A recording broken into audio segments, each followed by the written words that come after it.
ಸರ್ಕಾರಕ್ಕೆ ಇವತ್ತು ಮಗದೊಂದು ಅಗ್ನಿ ಪರೀಕ್ಷೆ ಇದು ಕೊನೆಯ ದೊಡ್ಡ ಅಸ್ತ್ರವಾಗಿ ಜನರ ಮೇಲೆ ಪ್ರಯೋಗಿಸಬಹುದಾದ ಅವಕಾಶ ಈ ಸರ್ಕಾರಕ್ಕೆ.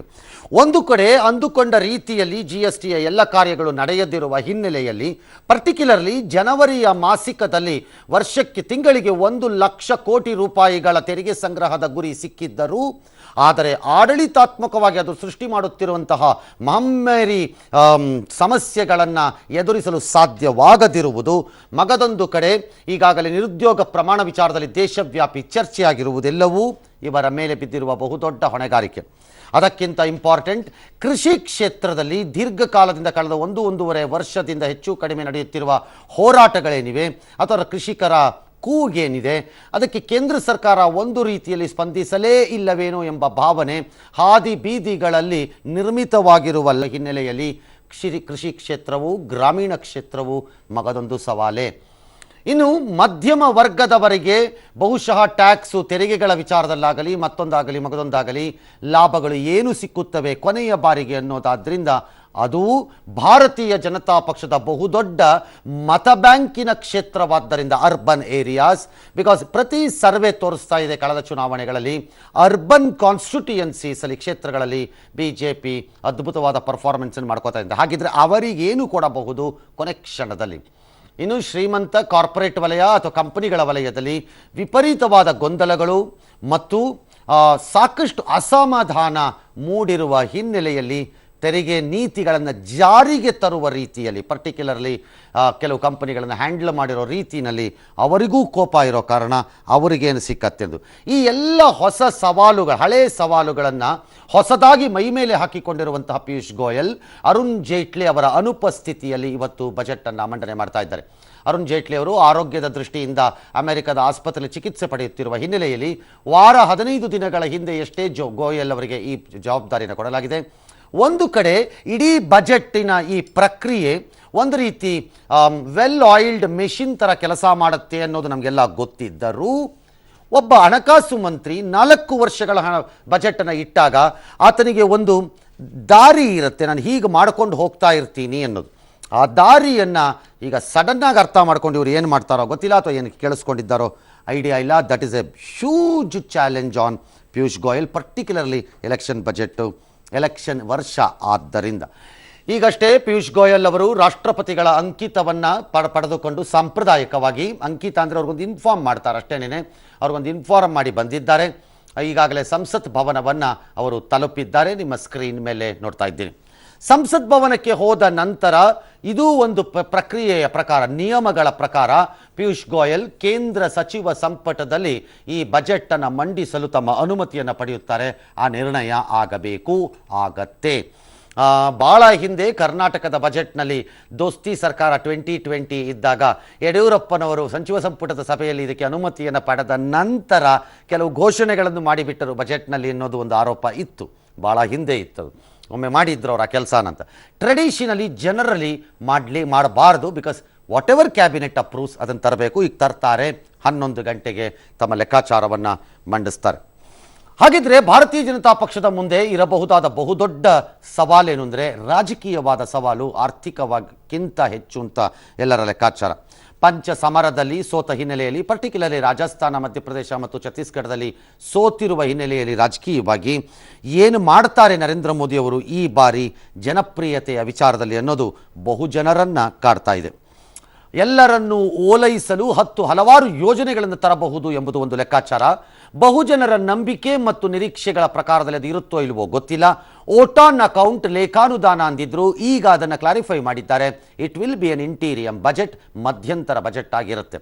ಹಾಗೆ ನೋಡಿದರೆ ಲೇಖಾನುದಾನ ಮತ್ತು ಬಜೆಟ್ಗಾಗಲಿ ಮಧ್ಯಂತರ ಬಜೆಟ್ಗಾಗಲಿ ಬಹಳ ದೊಡ್ಡ ವ್ಯತ್ಯಾಸ ಯಾವುದೂ ಇಲ್ಲ, ಎಕ್ಸೆಪ್ಟ್ ಅನುಮತಿಯನ್ನು ಪೂರ್ಣ ಪ್ರಮಾಣದಲ್ಲಿ ಪಡೆಯುವ ವಿಚಾರವನ್ನು ಬಿಟ್ಟು. ಹಾಗಾಗಿ ನರೇಂದ್ರ ಮೋದಿಯವರ ಈ ಸರ್ಕಾರಕ್ಕೆ ಲೇಖಾನುದಾನವೋ ಮಧ್ಯಂತರ ಬಜೆಟ್ಟೋ ಯಾವುದೇ ಆದರೂ ಸರಿ, ಅವರಿಗೆ ಬೇಕಾದ್ದನ್ನು ಅವರಿಗೆ ಮಂಡಿಸಲು ಅಧಿಕಾರವೂ ಇರುತ್ತೆ, ಹಕ್ಕು ಇರುತ್ತೆ. ಆರ್ಥಿಕ ಶಿಸ್ತನ್ನು ಕಾಪಾಡಬಹುದು ಅಂತಿದ್ದರೆ ನನ್ನ ಪ್ರಕಾರ ಆ ಕಡೆಗೆ ಭಾಳ ಗಮನ ಇರಲಿಕ್ಕಿಲ್ಲ ಈ ಬಾರಿ. ಬಿಕಾಸ್ ಜನರಲಿ ಹೇಳೋದು ಮೊದಲ 3 ವರ್ಷದಲ್ಲಿ ಎಲ್ಲ ಕೆಲಸ ಆಗಬೇಕು, ಆಮೇಲೆ ಆಗಲ್ಲ ಅಂತ. ನೋಡೋಣ ಮುಂದೇನಾಗತ್ತೆ ಅಂತ. ಆದರೆ ಅದಕ್ಕೆ ಮೊದಲು ಮತ್ತೆ ಪದೇ ಪದೇ ಅದೇ ಪ್ರಸ್ತಾಪ ಒಂದು ಹೊರಕ್ಕೆ ಬರ್ತಾ ಇದೆ. ನಮ್ಮ ಬಜೆಟ್ ಮಂಡನೆಯ ದಿನಾಂಕವನ್ನೇ ಬದಲಿಸಬಹುದಾ ಎಂಬ ಒಂದು ಆರ್ಥಿಕ ವರ್ಷಕ್ಕೆ ಸರಿದೂಗಿಸುವ ರೀತಿಯಲ್ಲಿ ಮಾಡಬಹುದಾ ಅಂತಿದೆ. ಐ ಡೋಂಟ್ ನೋ ಅದೇನಾದ್ರು ಸರಿ ತರ್ತಾರಾ ಅಂತ. ತಂದರೆ ಜನವರಿಯಿಂದ ಡಿಸೆಂಬರ್ಗೆ ನಮಗೆ ಆರ್ಥಿಕ ವರ್ಷ ಫಿಕ್ಸ್ ಆಗಬೇಕು. ಇಟ್ಸ್ ನಾಟ್ ಈಸಿ, ಅಷ್ಟು ಸುಲಭವಾಗಿ ತರಲಿಕ್ಕೆ ಕಷ್ಟ ಆಗ್ಬೋದೇನೋ, ಬಿಕಾಸ್ ತುಂಬ ಚೇಂಜಸ್ ಮಾಡ್ಕೋಬೇಕಾಗುತ್ತೆ. ಈಗ ಲಾಸ್ಟ್ ಇಯರ್ನಲ್ಲಿ ಮಾಡ್ತಾರೋ ಇಲ್ವೋ ಗೊತ್ತಿಲ್ಲ. ಇದು ಈ ಬಾರಿಯ budget. Let's go to guess. ಒಬ್ಬೊಬ್ಬರನ್ನಾಗಿ ಇಂಟ್ರೊಡ್ಯೂಸ್ ಮಾಡೋಣ, ಆಮೇಲೆ ಯಾವುದೇನಿದೆ ಅಂತ ಕೇಳಿ ಅವ್ರ ಒಪಿನಿಯನ್ ನೀವು ಪಡ್ಕೋಬೋದು. ಎಕ್ಸಾಕ್ಟ್ಲಿ. ಈ ದಿನ ಭಾರತೀಯ ಜನತಾ ಪಕ್ಷದಿಂದ ಅವರ ಪಕ್ಷವನ್ನು ಡಿಫೆಂಡ್ ಮಾಡೋಕ್ಕೆ ಅಥವಾ ಬಜೆಟನ್ನು ಡಿಫೆಂಡ್ ಮಾಡೋಕ್ಕೆ ಐದರ ಫಿಟ್ ನಮ್ಮ ಜೊತೆ ಭಾರತೀಯ ಜನತಾ ಪಕ್ಷದ ಶಾಸಕರು ಆಗಿರೋ ರವಿ ಸುಬ್ರಹ್ಮಣ್ಯ ನಮ್ಮ ಜೊತೆ ಇದ್ದಾರೆ. ನಮಸ್ಕಾರ Ravi, thank you, so nice of you. ಇನ್ನು JDSನಿಂದ ಪ್ರಕಾಶ್ ನಮ್ಮ ಜೊತೆ ಇದ್ದಾರೆ, ತಮಗೂ ಕೂಡ ಸ್ವಾಗತ ಮತ್ತು ಥ್ಯಾಂಕ್ ಯು. ಕಾಂಗ್ರೆಸ್ನಿಂದ ಶ್ರೀ HM ವಿಶ್ವನಾಥ್ ನಮ್ಮ ಜೊತೆಲಿದ್ದಾರೆ, ನಮಸ್ಕಾರ ತಮಗೆ ಮತ್ತು ಸ್ವಾಗತ. ನನ್ನ ಬಲಗಡೆ ಈ ಬಾರಿ ಆರ್ಥಿಕ ತಜ್ಞರು, ಚಾರ್ಟೆಡ್ ಅಕೌಂಟೆಂಟ್, ಲೆಕ್ಕ ಪರಿಶೋಧಕರು ಆಗಿರುವಂಥ ಆದರ್ಶ್ ಅವರು ನಮ್ಮ ಜೊತೆ ಇದ್ದಾರೆ, ತಮಗೆ ಸ್ವಾಗತ. ರೈತ ಮುಖಂಡರು ಶ್ರೀ ನಾಗೇಂದ್ರ ಅವರು ನಮ್ಮ ಜೊತೆ ಇದ್ದಾರೆ, ತಮಗೂ ಕೂಡ. ಪ್ಲಸ್ ಕಾಸಿಯಾ ಅಧ್ಯಕ್ಷ ಬಸವರಾಜ್ ಜವಳಿ ಅವರು ನಮ್ಮ ಜೊತೆ ಇದ್ದಾರೆ, ತಮಗೂ ಕೂಡ ಸ್ವಾಗತ. ಆಲ್ ರೈಟ್, 3 ರಾಜಕೀಯ ಮತ್ತು 3 ರಾಜಕೀಯೇತರ ಅಂತ ನಾನು ಪರಿಭಾವಿಸಿದ್ದೇನೆ, ಎಕ್ಸೆಪ್ಟ್ ನಾಗೇಂದ್ರ. ಹೌದಾನೆ? ರಾಜಕೀಯೇತರ ತಾನೆ? ರಾಜಕೀಯೇತರ ಅಂದ್ರೆ ನಾವು ಹೋರಾಟನೂ ರಾಜಕೀಯ ವ್ಯಾಪ್ತಿಗೆ ಬರ್ತದೆ. ಅದಕ್ಕೆ ಕೇಳಿದ್ದೆ, ಕನ್ಫ್ಯೂಷನ್ ಇದೆ, ಅದಕ್ಕೆ ರಾಜಕೀಯೇತರ ಅಂತಿರ್ಲಿ. Okay, all right.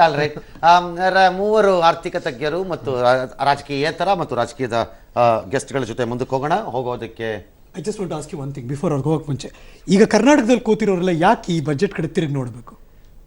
ದೇಶದ ಬಜೆಟ್ ನೋಡಿದ್ರೆ ಏನು ನೋಡ್ತೀರಿ? ಅಟ್ಲೀಸ್ಟ್ ಒಂದೇನೋ ನಿರೀಕ್ಷೆ ಇರುತ್ತೆ, ಈಗ ಹಿಂದೆನೇ ಏನೋ ಆಗಿಲ್ಲ ಗುರು, ಈಗೇನು ಆಗೋಗುತ್ತೆ? ಕರ್ನಾಟಕಕ್ಕೆ ಸ್ಪೆಸಿಫಿಕ್ ಆಗಿ ಅಂತ ಈ ವರ್ಷ ಏನಾರು ಆಗತ್ತೆ ಅನ್ನೋದು ನನ್ನ ನಿರೀಕ್ಷೆ ಏನಿಲ್ಲ. ದೇಶದ ಬಜೆಟ್ನಲ್ಲಿ ಏನೇ ಆದರೂ ಕರ್ನಾಟಕಕ್ಕೂ ಲಾಭ ಅಲ್ವೇ? ಓಕೆ, ಕರ್ನಾಟಕದವ್ರು ಏನು ನೋಡ್ಬೋದಾಗಿತ್ತು ಕಳೆದ 3-4 ವರ್ಷದಲ್ಲಿ ಅಂದರೆ ವಿಶೇಷ ಅನುದಾನಗಳ ರೂಪದಲ್ಲಿ ನಮ್ಗೆ ಏನಾದ್ರು ಬರುತ್ತಾ ಅನ್ನೋದು ನಮ್ಮೊಂದು ನಿರೀಕ್ಷೆ ಇತ್ತು, ಆಸೆ ಇತ್ತು BJP ಮೇಲೆ. ಬಿಕಾಸ್ ಪೊಲಿಟಿಕಲಿ ದಕ್ಷಿಣ ಭಾರತದಲ್ಲಿ ಭಾರತೀಯ ಜನತಾ ಪಕ್ಷಕ್ಕೆ ಗುಲಗಂಜಿ ಎಷ್ಟಾದರೂ ಮಾನ ಮರ್ಯಾದೆ ಅನ್ನೋದು ಉಳ್ಕೊಂಡಿದ್ರೆ ಅದು ಕರ್ನಾಟಕದಲ್ಲಿ ಮಾತ್ರ, ಇನ್ನೆಲ್ಲೂ ಇಲ್ಲ ಅವ್ರಿಗೆ. ತಮಿಳುನಾಡಿನಲ್ಲೂ ಇಲ್ಲ, ಕೇರಳದಲ್ಲೂ ಇಲ್ಲ, ತೆಲಂಗಾಣದಲ್ಲೂ ಇಲ್ಲ, ಆಂಧ್ರನಲ್ಲೂ ಇಲ್ಲ. ಅವ್ರಿಗೆ ಉಳ್ಕೊಂಡಿದ್ದು ಕರ್ನಾಟಕದಲ್ಲಿ ಮಾತ್ರ. ಇಲ್ಲೇ ಅವ್ರಿಗೆ ಕೊಟ್ಟರೆ ಸ್ಥಾನ 10, 12, 16, 19, 17, 18 ಕೊಡಬೇಕಾಗಿತ್ತು. ಆದರೆ ಆ ನಿರೀಕ್ಷೆ ಯಶಸ್ವಿ ಆಗಿದೆಯಾ, ಸಫಲವಾಗಿದೆಯಾ ಅನ್ನೋದನ್ನ ಉಳಿದ ಪೊಲಿಟಿಕಲ್ ಪಾರ್ಟೀಸ್ ಆನ್ಸರ್ ಮಾಡಬೇಕು. ನಾವು ಅದನ್ನು over a period of time ನಾವು ಆನ್ಸರ್ ಮಾಡ್ತೀವಿ ಅದನ್ನು, because we have put a survey in motion. ಅದರಲ್ಲಿ ಭಾರತೀಯ ಜನತಾ ಪಕ್ಷ ಅಧಿಕಾರಕ್ಕೆ ಬಂದ ಮೇಲೆ ದಕ್ಷಿಣ ಭಾರತದಲ್ಲಿ ಕರ್ನಾಟಕ ಅದೊಂದೇ ಗತಿ ಅವ್ರಿಗೆ ಇದ್ದಿದ್ದರಿಂದ ಏನು ಕೊಟ್ಟಿದ್ದಾರೆ ಕರ್ನಾಟಕಕ್ಕೆ ಅಂತ ಒಂದು ಚೆಕ್ ಮಾಡ್ಕೋತಾ ಇದೀವಿ ನಾವು. ಜನರಲ್ ಪ್ರಾಜೆಕ್ಟ್ಸ್ ಕೊಡೋದು ಬೇರೆ ಕರ್ನಾಟಕಕ್ಕೆ, ಫಸಲ್ ಬಿಮಾ ಯೋಜನೆ ದೇಶಕ್ಕೂ ಮಾಡಿದಿರಿ, ನನಗೂ ಮಾಡ್ತೀರಿ. ಸ್ಮಾರ್ಟ್ ಸಿಟಿ ಪ್ರಾಜೆಕ್ಟ್ ಬೇರೆ, ದೇಶದಲ್ಲಿ ಎಲ್ಲ ಸಿಟೀಸ್ಗೂ ಕೊಟ್ಟಿದ್ದೀರಿ, ನನಗೂ ಕೊಟ್ಟಿದ್ದೀರಿ. ದಾಟ್ ಐ ವೋಂಟ್ ಕನ್ಸಿಡರ್. ಹಂಗಂದ್ರೆ ಈಗ ಕರ್ನಾಟಕದವರು ಈ ಮುಂದೆ ಏನ್ ಹೇಳಿದ್ರಪ್ಪ ಹಿಂದೆ ಅದನ್ನ ಮಾಡ್ಬಿಟ್ರಪ್ಪ ಸಾಕು, ನೀವು ಹೊಸದಾಗಿ ಏನು ಮಾಡಬೇಡಿ ನೀವು. ನಮಗೆ ಗೊತ್ತಿಲ್ಲ ಹಿಂದೆ ಹೇಳಿದ್ದು ಯಾವುದು ಅಂದ್ರೆ ಫಸ್ಟ್ ಪ್ರಶ್ನೆ ಇದೆ ಈಗ ನನಗೆ. ಐ ಡೋಂಟ್ ನೋ, ನನಗೆ ವಿಪರೀತವಾದ ಪ್ರಾಬ್ಲಮ್ಸ್ ಇದೆ ಅದರಲ್ಲಿ.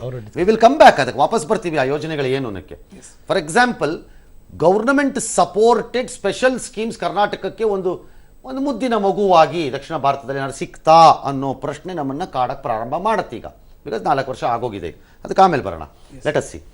ಓಕೆ, ನಮ್ಮ ಅತಿಥಿಗಳನ್ನ ಕರ್ಕೊಂಡು ಸ್ಟಾರ್ಟ್ ಮಾಡೋಣ. ಫಸ್ಟ್ ರೆಸ್ಪಾನ್ಸ್ನ. Yes captain. All right, first response ತಗೊಂಡ್ಬಿಡ್ತೀನಿ. ಅದಾದ ಮೇಲೆ ಯಾರಿಗೆ ಏನು ಅನ್ನೋದನ್ನು ನಿಮ್ಮ ಮುಂದೆ ಹಾಜರುಪಡಿಸೋದಕ್ಕೆ ಸುಲಭ ಆಗುತ್ತೆ ಅಂತ ಕಾಣುತ್ತೆ. Let me go and start. Obviously ಭಾರತೀಯ ಜನತಾ ಪಕ್ಷದಿಂದ ರವಿ ಸುಬ್ರಹ್ಮಣ್ಯ. ಎಸ್ ಸರ್, ನಿಮ್ಮ ಬಜೆಟನ್ನು ಈ ಬಾರಿ ನಾವು ಯಾಕೆ ಕಾಯಬೇಕು ಅವ್ರು ಹೇಳ್ತಿದ್ದಾರೆ? ಅಲ್ಲ, ಖಂಡಿತವಾಗಲೂ ಜನಗಳ ಬಹಳ ನಿರೀಕ್ಷೆ ಬಹಳ ದೊಡ್ಡದಾಗಿರುತ್ತೆ. ಇದು ಚುನಾವಣಾ ವರ್ಷ ಆಗಿರೋದು 4 ವರ್ಷದಿಂದನೂ ಇತ್ತು. ಅಲ್ಲ, ಇತ್ತು. 2014ರಲ್ಲಿ ನೀವು ಹಲವಾರು ಕನಸುಗಳನ್ನು ತಗೊಂಡು ಒಳಕ್ಕೆ ಬಂದ್ರಿ. ಆ ಕನಸುಗಳು ಈಡೇರಿದೆ. ನಾನು ನಾಳೆ ಜನರ ಬಳಿಗೆ ಎದೆ ಎತ್ತಿಕೊಂಡು ತಲೆ ಎತ್ತಿಕೊಂಡು ಹೋಗ್ತೀನಿ ಅನ್ನೋ ಸ್ಟೇಜಲ್ಲಿ ಇದ್ದೀರಾ? ಅಲ್ಲ, ಖಂಡಿತ. ಅದಕ್ಕೆ ಇದನ್ನು ನಾನು ಏನು ಹೇಳಕ್ಕೆ ಹೊರಟೆ ಅಂತ ಹೇಳಿದರೆ, ಇದು ಚುನಾವಣಾ ವರ್ಷ. ಚುನಾವಣಾ ವರ್ಷದಲ್ಲಿ ನಿರೀಕ್ಷೆನೂ ಜಾಸ್ತಿ ಇರುತ್ತೆ. ಮತ್ತು ಇದು ನಾನು ಒಂದು ಬಡ್ಜೆಟ್, ಇಂಟರಿಮ್ ಬಡ್ಜೆಟ್ ಅಂತ ಹೇಳಿದ್ರ ಜೊತೆಯಲ್ಲಿ ಇದು ಒಂದು ರಿಪೋರ್ಟ್ ಕಾರ್ಡ್ ಕೂಡ ಆಗಿರುತ್ತೆ. ಕಳೆದ 4-5 ವರ್ಷಗಳಲ್ಲಿ ನಾವು ಏನೇನನ್ನು ಈ ದೇಶಕ್ಕೆ, ರಾಜ್ಯಗಳಿಗೆ ಕೊಟ್ಟಿದ್ದೀವಿ ಅಂತಕ್ಕಂಥದ್ದನ್ನು ಕೂಡ ಜನಗಳಿಗೆ ನಾವು ಉತ್ತರದಾಯಿತ್ವ ನಮಗಿರುತ್ತೆ, ಹೇಳಬೇಕಾಗತ್ತೆ. ಖಂಡಿತವಾಗಲೂ ಇದು ಜನಪರವಾದಂತಹ ಒಂದು ಪಾಪ್ಯುಲರ್ ಬಡ್ಜೆಟ್ ಆಗಿರುತ್ತೆ. ಜನ ವಿರೋಧಿ ಬಜೆಟ್ ಅಂತ ಯಾವ್ದಾದ್ರು ಇರುತ್ತಾ ಸರ್ಕಾರಗಳಲ್ಲಿ? ಅಲ್ಲ, ಕೆಲವು ಜನಗಳಿಗೆ ಅಪೋಸಿಷನ್ ಪಾರ್ಟಿ ಬಿಟ್ಬಿಡಿ, ಯಾರು ಯಾವ ಬಜೆಟ್ ಇಟ್ಟರು ನೀವು ಅದನ್ನ ಹೇಳ್ತೀರಿ, ಅವರು ಅದನ್ನ ಹೇಳ್ತಾರೆ. ಜನ ವಿರೋಧಿ ಅಂತಿರಲ್ಲ, ಎಲ್ಲ ಜನಪರಾನೇ. ಅಂದರೆ ಜನಗಳಿಗೆ ಉಪಯೋಗಕ್ಕಾಗದೇ ಇರೋದೆಲ್ಲ ವಿರೋಧಿಗಳೇ ಆಗ್ಬಿಡುತ್ತೆ. ಅಲ್ಲ ದೇಶದ ಬಜೆಟ್ ಉಪಯೋಗ ಹಾಳಾಗೋಲಿ ಬಿಟ್ಬಿಡೋಣ. ಅಲ್ಲ ವಿಷಯ ನಮ್ಮ ಬಜೆಟ್ ಹೇಳಿ ಈಗ ಇವರು ಕೇಳದಂಗೆ ಕರ್ನಾಟಕದವ್ರು ಯಾಕೆ ನೋಡ್ಬೇಕು ಹೇಳಿ ನಿಮ್ಮ ಬಜೆಟ್ನ? ನಾನು ಅದನ್ನೇ ಹೇಳ್ತಾ ಇದ್ದೀನಿ. ಇವತ್ತು ಕರ್ನಾಟಕದ ಜನ ಅಂತ ಹೇಳಿದ್ರೆ ಈಗಾಗಲೇ ತಾವು ಹೇಳ್ತಾ ಇದ್ರಿ ಮುದ್ದಿನ ಮಗುವಾಗಿ ಅಂತ. ಎಲ್ಲಾ ಮಕ್ಕಳು ಮನೆ ಒಳಗೆ ಒಂದೇ. ಇಲ್ಲ ತಂದೆ ತಾಯಿಗಳಿಗೆ ಹಾಗೇನಿಲ್ಲ. ಕೆಲವು ಶುನಶ್ಶೇಪ ನನ್ನ ತಂದೆ ಮತ್ತು ತಾಯಿ ಯಾಕೆ ಬಿಟ್ರು ಪುರಾಣದಲ್ಲಿ? ಹಾಗಲ್ಲ. ದೊಡ್ಡ ಮಗನನ್ನ ತಂದೆ ನನ್ನ ಸಂಸ್ಕಾರ ಮಾಡಲಿಕ್ಕೆ ಇರಲೆಂದು, ಕಿರಿಯವನನ್ನ ತಾಯಿ ನನಗವನು ಇರಬೇಕೆಂದು ಹೇಳಿ ಮಧ್ಯದವನು ತಾನೇ ಬಿಟ್ಟಿದ್ದು. ಅಲ್ಲ, ಹಾಗಾದ್ರೆ ತಂದೆ ತಾಯಿಗಳ ಜವಾಬ್ದಾರಿ ಏನಿರುತ್ತೆ ಅಂದ್ರೆ ಎಲ್ಲಾ ಮಕ್ಕಳನ್ನು ಸಮಾನವಾಗಿ ನೋಡಬೇಕು ಅಂತ.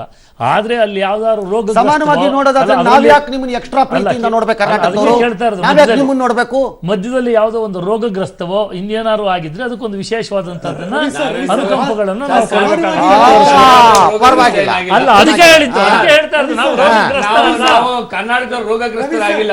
ನಾನು ಅದನ್ನೇ ಹೇಳ್ತಾ ಇದ್ದೀನಿ. ಕರ್ನಾಟಕ ರೋಗಗ್ರಸ್ತ ಅಂತ ನಾನು ಹೇಳಿಲ್ಲ. ದಯವಿಟ್ಟು ಅಲ್ಲ, ನಿಮ್ಮ ಅವಕಾಶ ಬಂದಾಗ ನೀವು ಮಾತಾಡಿ. ರವಿ ಸರ್ ಪಾಯಿಂಟ್ ಹಾಗೆ ನೋಡಿದ್ದರೆ ಅನುದಾನ ವಿಚಾರದಲ್ಲಿ ನಾವಿಷ್ಟು ಹೋರಾಟ ಮಾಡಬೇಕಾದ ಅವಶ್ಯಕತೆ ಇರಲಿಲ್ಲ. ಇದು ಏನೂ ಇಲ್ಲ, ಖಂಡಿತವಾಗ್ಲೂ ನಾನು ಅದನ್ನು ಕೊಡ್ತೀನಿ. ಕರ್ನಾಟಕಕ್ಕೆ ಏನೇನು ಸಿಕ್ಕಿದೆ ಅಂತಕ್ಕಂಥದ್ದನ್ನ ಈಗ ರಂಗನಾಥ್ ಅವರು ಹೇಳಿದ್ರು. ಅದರದ್ದು ಈಗಾಗಲೇ ಒಂದು ಸರ್ವೆ ನಡೀತಾ ಇದೆ ಅಂತ. ಎಲ್ಲ ವಿಷಯಗಳನ್ನು ವಿಶ್ಲೇಷಣೆ ಮಾಡ್ತಕ್ಕಂಥ ಅವಕಾಶ, ಸಂದರ್ಭ ಎಲ್ಲವೂ ನಮ್ಮ ಮುಂದಿದ್ದಾವೆ. ಯಾಕೆಂದ್ರೆ ಚುನಾವಣೆ ಸಂದರ್ಭ, ಈಗ ಅನೇಕ ಚರ್ಚೆಗಳು ಇದ್ರ ಬಗ್ಗೆ ನಡೆಯುತ್ತೆ, ಎಲ್ಲವನ್ನೂ ಕೂಡ ಮಾಡುತ್ತೆ. ಈಗ ಚುನಾವಣೆ ವರ್ಷ ಆದ್ರಿಂದ ಬಹಳಷ್ಟು ಈಗಾಗಲೇ ಅನೇಕ ಸ್ಪೆಕ್ಯುಲೇಷನ್ಸ್ಗಳನ್ನು ನಾವು ನೋಡ್ತಾ ಇದ್ದೀವಿ. ಇನ್ಕಮ್ ಟ್ಯಾಕ್ಸ್ ಲಿಮಿಟ್ ಜಾಸ್ತಿ ಆಗ್ಬಿಡ್ಬೋದು, 5 ಲಕ್ಷ ಕೊಟ್ಬಿಡ್ತಾರಾ, 8 ಲಕ್ಷ ಕೊಟ್ಬಿಡ್ತಾರಾ, ಅಥವಾ ಬೇರೆ ಬೇರೆ ಇನ್ಯಾವ್ಯಾವ ಸಬ್ಸಿಡಿಗಳು ಸಿಕ್ಕತ್ತೆ. ಸಬ್ಸಿಡಿ ಅಥವಾ ಇನ್ಕಮ್ ಟ್ಯಾಕ್ಸನ್ನೇ ಲಿಮಿಟನ್ನು ರೈಸ್ ಮಾಡಿದ ಮಾತ್ರಕ್ಕೆ ಎಲ್ಲ ಅಭಿವೃದ್ಧಿ ಆಗುತ್ತೆ ಅಂತಲ್ಲ. ಇನ್ಕಮ್ ಟ್ಯಾಕ್ಸನ್ನು ಡೈರೆಕ್ಟಾಗಿ ಸ್ಲ್ಯಾಬನ್ನು ರೈಸ್ ಮಾಡೋದಕ್ಕೂ ಅಥವಾ ಬೇರೆ ರೀತಿಯಲ್ಲಿ ಅವ್ರಿಗೆ ಆಗ್ತಾ ಇರ್ತಕ್ಕಂಥ ಟ್ಯಾಕ್ಸ್ಗಳನ್ನು ಬೇರೆ ಬೇರೆ ಹಂತಗಳಲ್ಲಿ ಕಡಿಮೆ ಮಾಡೋದಕ್ಕೂ ಬಹಳಷ್ಟು ವ್ಯತ್ಯಾಸಗಳಿದೆ. ಅದನ್ನು ಹಿಂದಿನ ಬಡ್ಜೆಟ್ನಲ್ಲೂ ಕೂಡ ಮಾಡಿದ್ದಾರೆ. ಸ್ಟ್ರೈಟ್ ಕ್ವಶನ್ ಸರ್, ಯಾರು ಟಾರ್ಗೆಟ್ ಈ ಸರಿ ನಿಮಗೆ ಬಡ್ಜೆಟ್ಗೆ?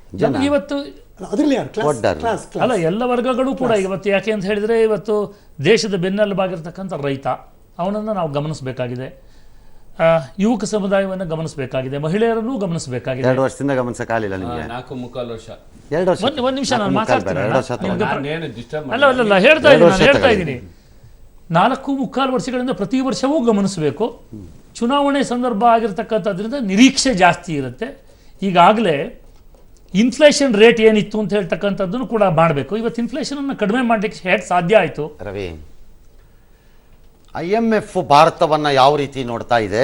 GDP ಗ್ರೋತ್ ಏನಿದೆ 7.2% at the rate of 7.2% as from 6.7% ಇಂದ ಅಂತ ಲೆಕ್ಕ ಹಿಡಿದ್ರು. ಇದೆಲ್ಲ ನಾಳಿನ ನನ್ನ ಮತದಾರರಿಗೆ ತಗೊಂಡೋಗಿ ಹೇಳಕ್ಕಾಗತ್ತೇನ್ರಿ? ಅಲ್ಲ, ನಾನು ಹೇಳಕ್ಕಾಗತ್ತಾ ಹೇಳಿ? ಇವತ್ತು ನಾನು ನೀವು ಕೂತ್ಕೊಂಡು ಚರ್ಚೆ ಮಾಡೋಣ ಬೇಕಾರೆ. ಫಿಸ್ಕಲ್ ಡೆಫಿಸಿಟ್ ಎಷ್ಟಿದೆ, over all percentage of fiscal deficit ಏನಿದೆ, ರೆವಿನ್ಯೂ ಡೆಫಿಸಿಟ್ ಏನಿದೆ, ನಾವು ಮಾತಾಡೋಣ ಬೇಕಾದ್ರೆ ಇಬ್ರು ಕೂತ್ಕೊಂಡು. ಇದನ್ನ ಜನಕ್ಕೆ ಹೇಳಕ್ಕಾಗತ್ತೆ? ಅರ್ಥ ಮಾಡಿಸ್ತೀರಾ ನೀವು ಜನಕ್ಕೆ ಹೇಳೋದು ಅಂತಲ್ಲ. ಇವತ್ತು ಅದನ್ನೇ ನಾನು ಹೇಳಿದ್ದು, ರೈತಾಪಿ ವರ್ಗದವರಿಗೆ ಕೊಡಬೇಕಾಗಿರ್ತಕ್ಕಂತಹ ಈಗಾಗಲೇ ರಸಗೊಬ್ಬರಗಳ ಬಗ್ಗೆ ವಿಶೇಷವಾದಂತಹ ಕೆಲವು ಯೋಜನೆಗಳನ್ನು ತಂದಿದ್ದು, ಬೇವಿಲೇಪಿತ ಯೂರಿಯಾ ತಂದಿದ್ದು, ಅಥವಾ ಬೇರೆ ಬೇರೆ ರಸಗೊಬ್ಬರಗಳೇ ಸಿಗ್ತಾ ಇಲ್ಲ ಅಂತಕ್ಕಂಥ ಸಂದರ್ಭದಲ್ಲಿ ಎಲ್ಲವನ್ನೂ ತಂದಿದ್ದಾರೆ. ಈ ಬಾರಿ ಇನ್ನೂ ಒಂದಿಷ್ಟು ರೈತರಿಗೆ ಏನು ಮಾಡಿಲ್ಲ. ಈ ಬಾರಿ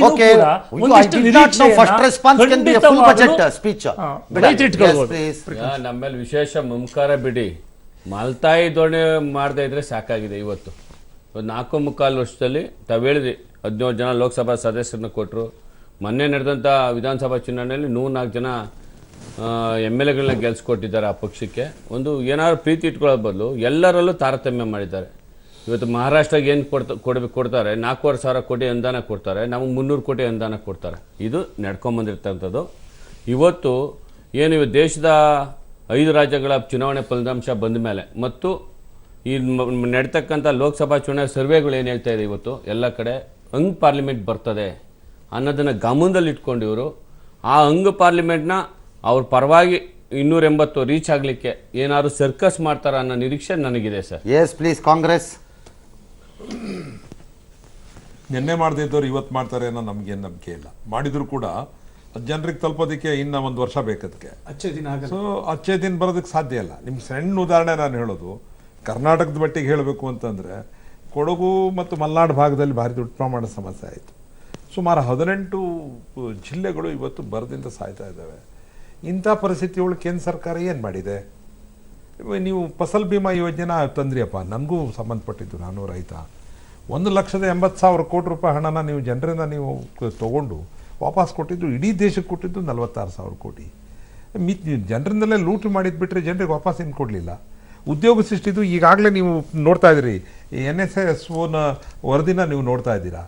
ವರದಿ ಬಂದಿದೆಯಾ? ಅಲ್ಲ, ಈಗ ಸಮೀಕ್ಷೆ ಪ್ರಕಾರ ಈಗ ಹೇಳ್ತಾರೆ, ನಾವು ಕೆಳಗೆ ಬಿದ್ದು ಹೋಗಿದ್ದೀವಿ, ಯುವಕರಿಗೆ ನೀವು ಉದ್ಯೋಗ ಸೃಷ್ಟಿ ಮಾಡಲಿಲ್ಲ.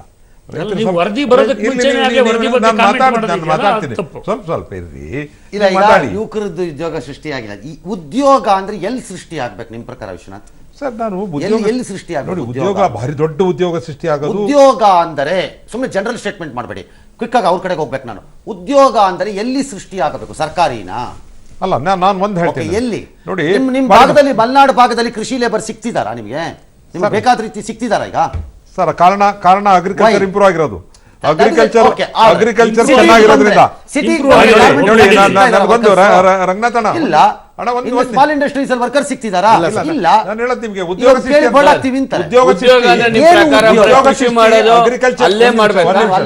ಇಲ್ಲಿಗೂ ಬಂದಲ್ಲ, ಅಪ್ಪ ಕೃಷಿ ಮಾಡ್ತಿರ್ತಾನೆ, ಕೃಷಿನೇ ಮಾಡ್ಬೇಕಾ? ನಿಮ್ ಪ್ರಕಾರ ಉದ್ಯೋಗ ಅಂದ್ರೆ ಸರ್ಕಾರಿ ನೌಕರಿ? ಸರ್ಕಾರಿ ಹೇಳಲ್ಲ ಸರ್. ಉದ್ಯೋಗ ಸೃಷ್ಟಿ ಅನ್ನೋದು ಉದ್ಯೋಗನ ಅತಿ ಹೆಚ್ಚು ಸೃಷ್ಟಿ ಮಾಡ್ತಕ್ಕಂಥ ಕ್ಷೇತ್ರ ಅಗ್ರಿಕಲ್ಚರ್. ಅಯ್ಯೋ ರಾಮಚಂದ್ರ, ಸರ್ 2 ಕೋಟಿ ಉದ್ಯೋಗ ಸೃಷ್ಟಿ ಮಾಡ್ತೀನಿ ಅಂತ ಹೇಳಿದ್ರಲ್ಲ ಸರ್, ಅವ್ರು ಹೇಳ್ಬೇಕು ಸರ್. ಅವ್ರು 1000 ಅವ್ರು 2 ಕೋಟಿ ಉದ್ಯೋಗ ಸೃಷ್ಟಿ ಮಾಡ್ತೀನಿ ಪ್ರತಿ ವರ್ಷ ಅಂತ ಹೇಳಿದ್ರಲ್ಲ, ಅವ್ರು ಹೇಳ್ಬೇಕು ಸರ್ ಯಾವ್ದು ಉದ್ಯೋಗ.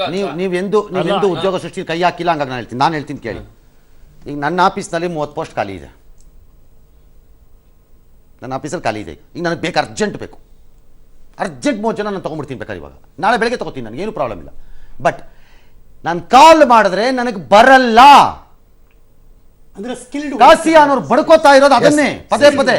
ನಾವು ಕಾಲ್ ಮಾಡಿದ್ರೆ ನಂಬರ್ ಇದೆ, ಆದ್ರೆ ನಮ್ಮ ಉದ್ಯೋಗಕ್ಕೆ ಬೇಕಾದ ಕೌಶಲ್ಯತೆ ಇರೋ ಮಕ್ಕಳಿಗೆ ಇಲ್ಲ. ಅದನ್ನ ಯಾರು ಮಾಡ್ಬೇಕು ಸರ್? ಏನು ಅದು 3 ವರ್ಷದಲ್ಲಿ ಯಾರು ಮಾಡಕ್ಕಾಗತ್ತಾ? 4.25 ವರ್ಷ. 40 ವರ್ಷದಿಂದ ಕೂತಿದ್ರಲ್ಲ, ಅವ್ರು 4.25 ವರ್ಷ ಆಯ್ತಲ್ಲ ಸರ್. 4.25 ವರ್ಷ ಆಯ್ತಲ್ಲ. ಇವತ್ತು 70 ವರ್ಷ ಏನ್ ಮಾಡಿದ್ರಿ? ಅದು ಕಡ್ದಿದ್ದು ಹೇಳಿ. ಪ್ರಕಾಶ್,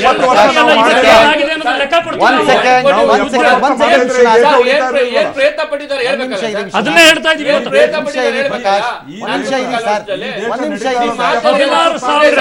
ಮಾತಾದ್ರೆ 70 ವರ್ಷ ಅಂದ್ರೆ ಮತ್ತೆ ನೀವ್ಯಾಕೆ ಹೇಳಿದ್ರೆ 2 ಕೋಟಿ ಉದ್ಯೋಗ ಸೃಷ್ಟಿ ಮಾಡ್ತೀನಿ? ಅದನ್ನೇ ಹೇಳ್ತಾ ಇದ್ದೀನಿ. ಏನ್ ಮಾಡಿದೀನಿ ಅಂತ ಕೇಳಿದ್ರಲ್ಲ. ನಾನು ಹೊಸದಾಗಿ ಮಾಡ್ತೀನಿ, ಹೊಸ ಇಂಡಿಯಾ ಸೃಷ್ಟಿ ಮಾಡ್ತೀನಿ. ಅದನ್ನೇ ಕಂಪ್ಲೀಟ್ ಪೊಲಿಟಿಕಲ್ ಮಾತಾಡ್ತಾನೆ ಹೇಳ. ನಾನು ಹೇಳೋದು ಪೂರ್ತಿ ಕೆಲಸ ಉದ್ಯೋಗ ನಿಮಿಷ ಸರ್, ಖಾಸಿಯಾಗಿ ಬಿಡ್ತೀನಿ ಅಂತ.